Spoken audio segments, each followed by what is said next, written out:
وہ وجود اس کی گاڑی سے ٹکرا کر زمین بوس ہوا۔ بوکھلائے ہوئے الیون نے حواس بحال کیے، جھٹ سے سیفٹی بیلٹ اتارا اور جلدی سے باہر نکل کر زمین پر گرے وجود کی جانب بڑھا۔ محترمہ آپ ٹھیک ہیں؟ آپ کو زیادہ چوٹ تو نہیں آئی؟ اس کی طرف سے جواب نہ ملنے پر وہ اس کی جانب جھکا۔ محترمہ آپ ٹھیک ہے نا؟ ایکچولی آپ کی اپنی غلطی ہے کہ آپ خود ہی میری گاڑی کے سامنے آ گئی۔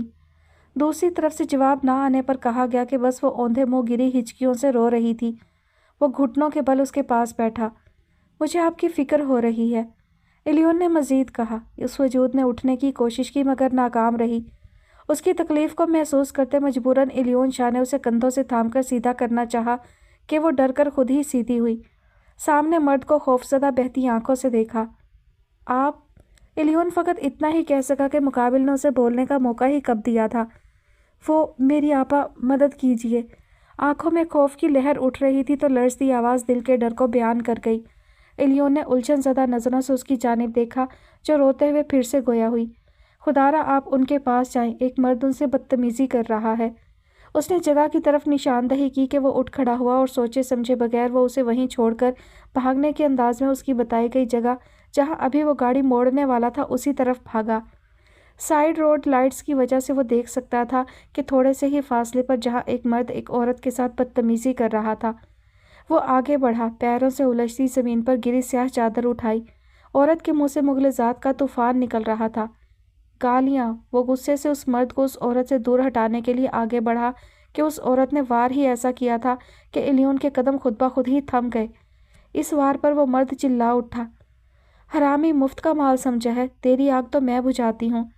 اس نے مرد کے سینے پر ہاتھ رکھ کر زور سے دھکا دے کر اس کے گھٹنے پر اپنے پیر کی ایک ضرب لگائی کہ وہ زمین پر گر پڑا اور تڑپنے لگا۔ اس عورت نے مرد کے سینے پر اپنے پیر کی زوردار ایڑی ماری۔ اس کی مار دھاڑ دیکھ کر ورطہ حیرت میں چلا گیا۔ اوپر سے اس کا لہجہ، اس کے کھلے ڈلے جملے، دشنام طرازی۔ اس عورت کو تو اس کی مدد کی قطعاً کوئی ضرورت نہ تھی۔ مہرماں بھی درد کو برداشت کرتے ہوئے الیون کے پیچھے ہی آ کھڑی ہوئی اور سامنے غزل کو دیکھنے لگی۔ غزل نے اس مرد کے منہ پر تھوک دیا جو ابھی بھی سڑک پر پڑا تھا۔ کسی حرامی سور کی اولاد، تو نے کیا سمجھا تھا؟ طوائف ہوں تو میری کوئی عزت؟ ارے عزت بیچتی ہوں مگر اپنے کوٹھے پر، بیچ سڑک پر نہیں۔ سینہ ٹھوک کر بولی۔ اسی غصے میں اس نے اپنے جوتے کی نوک اس کی پسلی پر مار کر بھڑاس نکالی اور پلٹی۔ سامنے ہی مہرماں کے ساتھ ایک لڑکے کو دیکھ کر اس کے قدم رک گئے۔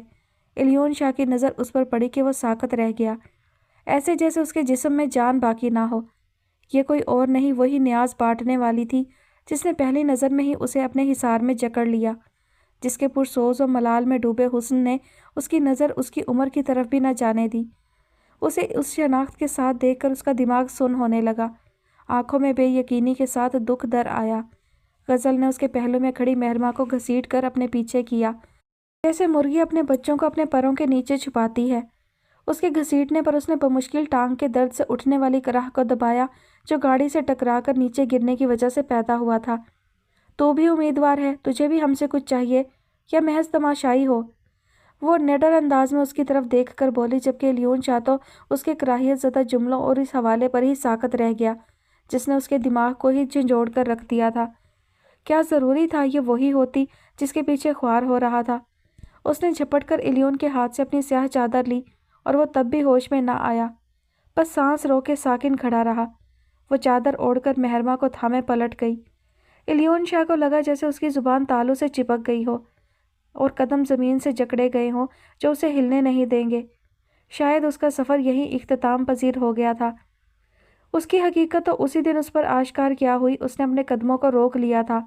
آج اس کی اصلیت جان کر وہ یقین نہ کر پایا کہ قسمت جب دل کرے اپنا ایک بھیانک روپ بھی دکھا سکتی ہے۔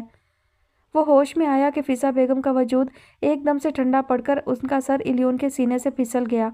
وہ اس کی باہوں کے حصار سے چھوٹنے لگی کہ رضا شاہ نے آگے بڑھ کر الیون کے ساتھ مل کر انہیں سنبھالا۔ ایک بار پھر انہیں مشکلات کا سامنا ہوا۔ سب کے دل احمد کی حالت میں ہی اٹکے تھے۔